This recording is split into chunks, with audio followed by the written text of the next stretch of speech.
Assalamu alaikum warahmatullahi wabarakatuh. Kuna masala mawili ambayo nimependa kuyazungumza, na suala la kwanza ni suala la muandamo wa mwezi, na hasatan katika mwaka huu 2026.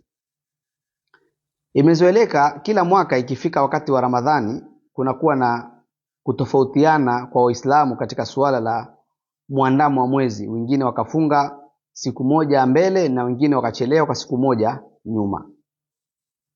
Na hii imezoeleka na ni kawaida hii, wala si tatizo. Mwaka huu suala hili limeanza kuzungumzwa na mapema sana, takriban wiki mbili zilizopita watu wameshaanza kulizungumza, na wengine baadhi ya masheikh wamelizungumza takriban wiki iliyopita. Kwa hiyo limezungumzwa sana, na hasa kwamba kuna ishu ya kusufu shams, suala la kushikwa kwa jua pia imechangia masala ya kuelezwa sana na kukaririwa. Sasa mimi nukta yangu iko mahala pamoja. Kutofautiana kwa Uislamu katika suala la kufunga, wengine wakasema tunafuata mwezi wa kokote utakapoonekana duniani, tukisikia kumetangazwa tunafuata, na wengine wakasema hapana, tutafuata mwezi wa hapa tulipo. Hawa makundi mawili wote wako katika njia ya sawa na njia sahihi, kwa sababu hawa waliotangulia hawakutangulia kwa hawa za nafsi zao, wana dalili zao na hoja zao na akwali za ulama na misimamo ya wanawazuoni, wamefuata wakaona hiyo ni haki wanafanya. Na hata wale ambao kwamba wamechelewa kwa siku moja ni kwa sababu watakayakini na kuhakikisha kulingamana na mafundisho na akwali ulama. Na hata vile vile hadithi maarufu ya Quraid pia ni moja katika hoja kubwa za ndugu zetu ambao tunachelewa kufunga, ikiwa hatujapata yakini ya kuonekana kwa mwezi katika sehemu tulioko. Sasa hili swala ambalo kwamba ni adi, ni la kawaida sana, wala halina ushindani, lishazoeleka, liko toka wakati wa masahaba mpaka leo, laendelea wala halitakoma. Tatizo sasa linakuja mahala pamoja, na hili tatizo lipo sana Kenya, Tanzania, Uganda na nchi za Afrika kwa jumla. Tatizo hili linakuwa sana, si rahisi tatizo hili kulipata katika nchi za Kiarabu, au si rahisi tatizo hili kulipata katika nchi zingine. Pengine baadhi ya nchi waweza kupata labda za Asia, lakini nchi za Kiarabu, nchi za Ulaya ni ngumu sana kupata tatizo hili. Tatizo lenyewe linakuja hapa. Kuna baadhi ya watu huwa wanalazimisha watu wengine kuwafuata wao, kwamba sisi tumetangulia siku moja na lazima watu wafuatane na sisi. Kesho ni Ramadhani mathalan, kwa hiyo lazima watu wafunge na sisi. Usipofunga na sisi, wewe utakuwa umekula siku katika Ramadhani. Kuaminisha watu, hapo ndio mzozo unapoingia. Fujo linaanzia hapo sasa. Wakati yeye anachokifanya ametegemea hadithi na dalili, ndio maana akaamua kufunga na kuona kwamba mwezi uliotangazwa nchi nyingine kwake ni sawa. Huyu aliyechelewa hajachelewa kwamba ni hawa ya nafsi yake ama amepuuza kufunga, hapana, ana hoja zake na dalili zake. Lakini huyu alotangulia kumtia lawamani na makosani huyu aliochelewa, hapo ndio mushkili unaanzia. Na hii tabia imeanza na ipo mtandaoni sasa hivi. Wako baadhi ya mashehe wameshaanza hiyo dawa. Ulinganizi muovu umeanzishwa, upo sana, upo kila mwaka, lakini mwaka huu umeanzishwa na mapema, kutia tafrikh baina ya Waislamu, kuvunja umoja wa Waislamu.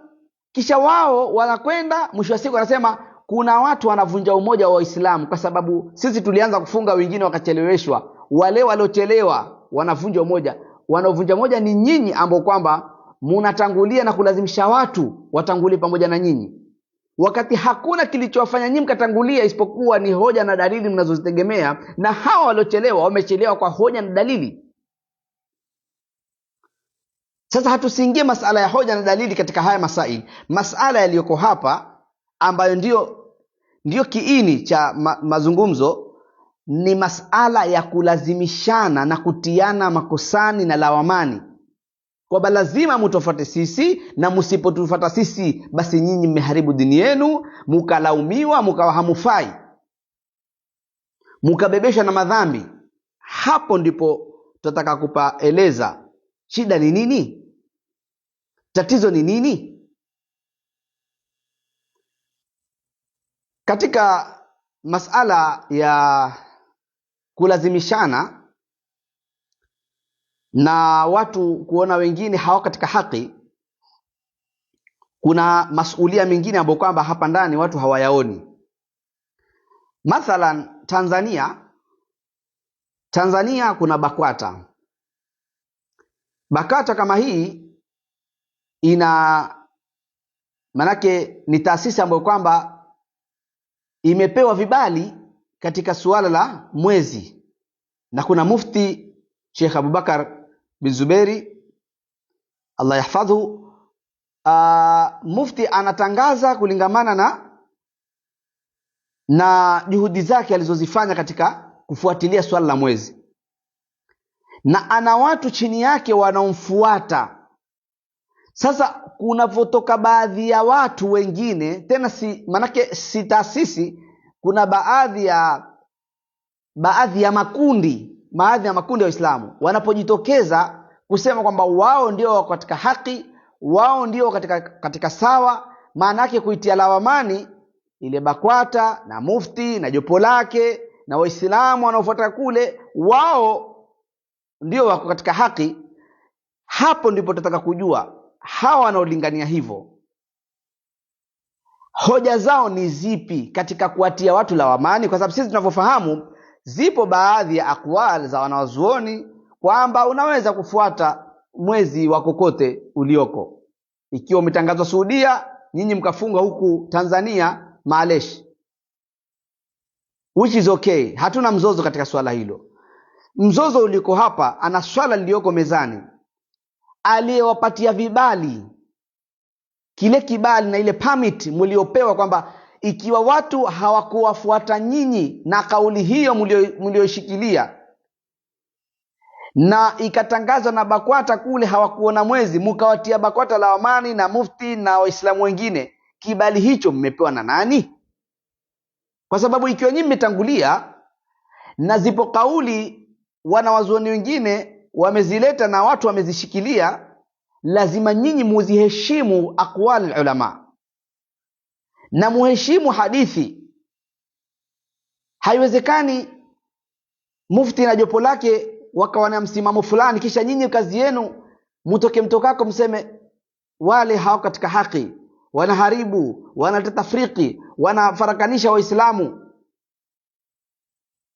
Suala liko kwamba alopowapatia nyinyi kibali cha kuatia Waislamu wengine lawamani ni nani? Tumtajieni yule jina la yule mtu aliowapatia hicho kibali, tumjue jina lake tu, tumjue ni mtu fulani, na yeye ni mwanachuoni mtegemewa, alisema katika kitabu chake watiwe lawamani waliokhitalifiana na nyinyi, waliotofautiana na nyinyi katika kauli hii. Hakuna. Mwafanya mambo kwa hawa zenu. Au Kenya mathalan, kadhi ametangaza bwana mwezi haukuthibiti, haukutokea, tutakamilisha 30 na kesho kutwa ndio tutaanza Ramadhani, wengine wakaanza kesho. Sasa huyu kadhi akatiwa lawamani, akatukanwa, akafanywa hivi na vile, kisha mtu aje kuambia kwamba hata kadhi pia hafuati, hana uadilifu, kwa sababu kadhi akipigwa simu kwamba mtu ameuona mwezi, huyu kadhi hataki kufuata ule mwezi mpaka awe ni mtu wa kwao. Huona ni mshikili mwingine, ni kwa sababu hujasoma sheria. Kadhi halazimishwi kufuata mwezi uliouona wewe, ni mwenyewe amekinaika na wewe atangazie watu. Kama hajakinaika na wewe hana dhambi wala halazimishwi kukufuata. Yeye ana juhudi zake, amepewa jukumu na ataongoza Waislamu kulingamana na juhudi atakayoifanya na katika kufuata haki kwake. Wala usimtie lawamani kwa kuwa hakukusikiliza wewe. Kwa hiyo suala la kadhi kumsikiliza mtu na kuona kwamba huyu mtu ameona mwezi na yakatangaza ni khiari yake, wala halazimishwi hata mtu akasema mimi naapa naona mwezi, mimi kadha wakati, still kadhi halazimishwi kutangaza mwezi kwa sababu umeonekana na mtu mmoja individual. Mtu aseme mimi nimekuja nimeuona, ni kadhi khiari yake, atumie hiari, ameona bwana mimi nimekinaika na huyu mtu na haya aliyoyasema. Kama hajakinaika khalas. Ama suala la mirengo, kwa sababu muislamu huyu yuko katika mawahabi ndio maana hawamtaki, muislamu huyu yuko katika sijui makundi gani ndio maana hamtaki, hiyo ni masala ambayo kwamba nyinyi wenyewe mtayabandika katika vichwa vyenu, lakini sheria imempa mamlaka kadhi kukubali au kukataa, haijamlazimisha. Kwa hiyo sababu anasijua mwenyewe kadhi, pengine aweza kusema huyu yuko kwenye kundi langu ama huyu hayuko kwenye kundi langu, lakini ninazo sababu zingine za kutokinaika na mwezi wake, khalas, hati ila amani kadhi. Kwa hiyo haya masala mimi ningeomba ndugu zangu waislamu, Ramadhani inakuja, tuiate Ramadhani ingie kwa kheri. Watakaotangulia watangulie kwa amani, nitawaombea kila la kheri, watangulie vizuri bila kuwatia wengine lawamani, watangulie vizuri bila kuwalazimisha wengine wawafuate. Haya mambo mawili, kuwalazimisha watu wakufuate na wasokufuata ukawatia lawamani, haya mambo mawili ndio yanayoleta matatizo katika Uislamu, na ufarakanishaji unaanzia hapo. Kwa hiyo ikiwa tunataka kuweka manake umoja wa Waislamu, basi tusiwalazimishe Waislamu kuwafuata Waislamu wengine, tuwape khiari na uhuru Waislamu kwamba kuna option hii, kuna kauli hii ya wanazuoni na kuna kauli nyingine ya wanazuoni. Usimili upande mmoja kisha ukawaaminisha watu kwamba Uislamu ni ule upande ulioshika wewe. Waambie Waislamu kwamba kuna kauli hizi za wanazuoni na kuna na kauli hizi na kauli, kama vile tunavyofanya katika masala ya zakatul fitri, kama tunavyofanya katika masala mbalimbali. Utakuta masala mengine yako very simple. Kwa nini masala mengine tunayarahisisha vizuri? Tunaambia jamani nini, tunakuwa wakweli, tena hao wanakuwa wakweli, wanasema jamani kuna kauli hii, mwanachuoni alisema hivi, mwanachuoni akasema hivi katika masaili mengine. Tukifika katika masaili kama haya ya muandamo wa mwezi, haraka kwamba kauli ni hii, msimamo ni huu, mwezi ni popote, Waislamu ni wamoja, sijui ni na nini. Kwa nini kauli zingine za wanazuoni hazisemwi au hazielezwi? Hakuna jawabu, kwa sababu watu wafanya yale mambo kwa hawa. Mbona mkiulizwa masaili mengine mwatoa akwali mbalimbali za wanazuoni na kukhitalifiana wanazuoni katika masaili mbalimbali, mpaka masala ya uhalali na uharamu mtu atatoa na tofauti za wanazuoni katika masala ya muandamo wa mwezi? Huleti akwali ulama zote na tukajua na hadithi mbalimbali zilizokuja, hii imesema hivi, hii ukachambua kwa haki, kama alivyosema Saidina Ali, i'rif al-haqa, ijue ile haki, ipambanue, ibainishe mpaka uipate. Lakini sasa watu hawataki kufanya hivyo. Watu wataka kuparamia mambo na kuyang'ang'ania kisha haraka kuatia watu makosani. Kwa hiyo hilo Waislamu tungeomba tusifanyeni, tukomeni. Hata kama ile ugonjwa hatuwezi kuliondosha, lakini at least wale wachache watakaojaliwa kusikia nasaha watasema sami'na wa ta'na. Tutafunga vile tutakavyoona kwamba tuko katika haki, wala hatumlazimishi mtu, wala hatutaki kumfosi mtu, wala hatumti mtu lawamani. Tumeshikamana na yale yetu ambayo kwamba tunaona kabisa hapa tumeshika katika mstari uliokuwa ni sahihi. Na ikiwa kila mmoja atafanya hivyo, hakuna tatizo kwa Waislamu. Wengine watafunga leo, wengine watafunga kesho, na Waislamu wote wako katika amani. Lakini tukilazimishana kutiana na amani, ndio fujo linapoingia. Suala la pili ambalo kwamba sitaki kulizungumza sana ni suala la masala ya tarawih. Kumetokea fujo sana hii masala ya tarawih. Siku hizi tunajua kwamba mzozo wa kutofautiana kwa muandamo wa mwezi hii ni kawaida, lakini sasa hivi kumeanzishwa na mzozo wa tarawih. Watu wameanzisha fujo, sijui limetoka wapi hili. Mara tarawih yaswaliwa raka 20, mara raka tarawih raka 8. Tarawih tutafuata Saidna Umar, tarawih tutafuata ya Mtume. Kuyakanganya mambo hivi. Hilo nalo ni gonjwa lingine hilo. Last time kuna kipindi mwaka jana niliwahi kuzungumza nikasema Mtume sallallahu alaihi wasallam hakuswali tarawih. Swala ya tarawih hakuiswali. Yeye aliswali qiyamul layli. Sasa kuna bwana mmoja alichukua klipi yangu akakata ile sehemu iliyosema Mtume sallam hakuswali tarawih, kisha yeye akaweka caption pale juu akaandika Mtume hakuswali tarawih na atakayeswali motoni. Ikawa kana kwamba mimi nimeyasema yale maneno. Mimi sijasema mtu akiswali tarawih aenda motoni, lakini yeye ameongeza yale yake juu. Lakini sasa katika swala hilo mimi nilisema Mtume sallam hakuswali tarawih kwa sababu swala aliyoiswali Mtume sallallahu alaihi wasallam ilikuwa ni qiyamul layli ya kawaida ya raka 8. Sasa watu wanakuja kukanganyisha watu wengine, wanakuambia sasa kama Mtume sallam swala aliyoswali yeye ilikuwa ni qiyamul layli, kwani tarawih si qiyamul layli? Angalia zile akili za watu ambao hawaelewi. Anakuambia kwani tarawih si qiyamul layli? Mtume sallallahu alayhi wasallama aliposwali ile qiyamul layli akaswali kwa muda wa siku 3, baadaye kaiwacha. Swala ile aliyoiswali Mtume sallallahu alayhi wasallama waweza kuiswali hata baada ya Ramadhani. Ramadhani ikiisha waweza kuswali swala ya Mtume ile aliyowaswalisha watu. Kasema nakumbuka Mtume sallam aliwaswalisha watu Ramadhani siku 3, na mimi nitaka ile swala niiswalishe watu na mimi.